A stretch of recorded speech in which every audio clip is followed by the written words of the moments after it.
চলুন আজকে আপনাদের সাথে একটি নতুন শব্দের পরিচয় করিয়ে দিই। সেটি হলো প্যারাডিজম শিফট। ধরুন আপনি কোনো একটা স্টেশনে বসে আছেন এবং আপনার পাশে একটি বাচ্চা অনবরত কান্না করছে এবং এটি অনেক সময় ধরে হচ্ছে, কিন্তু তার গার্জিয়ান তাকে থামানোর কোনো প্রচেষ্টা করছে না। তখন আপনার কেমন অনুভূতি হবে? অবশ্যই আপনি বিরক্ত হবেন এবং গার্জিয়ানের প্রতি রেগেও যেতে পারেন। কিন্তু আপনি যদি জানতে পারেন যে বাচ্চাটির মা কিছুক্ষণ আগে মারা গিয়েছে এবং তারা হাসপাতাল থেকে বাসায় যাচ্ছে, তখন আপনার কি সমান অনুভূতি থাকবে? থাকবে না। আপনার এতক্ষণের রাগ, তারপরে বিরক্তি, এগুলো তৎক্ষণাৎই সহানুভূতিতে রূপ নেবে।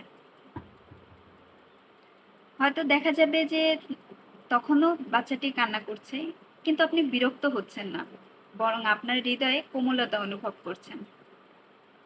এই যে পরিবর্তনটি, এটি হচ্ছে প্যারাডিজম শিফট।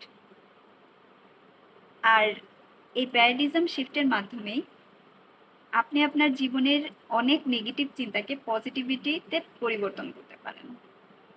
আর আপনার চিন্তা ভাবনায় যখন পজিটিভিটি বেড়ে যাবে, তখন আপনিও আপনার হৃদয়ে শান্তি অনুভব করবেন এবং কোমলতা অনুভব করবেন।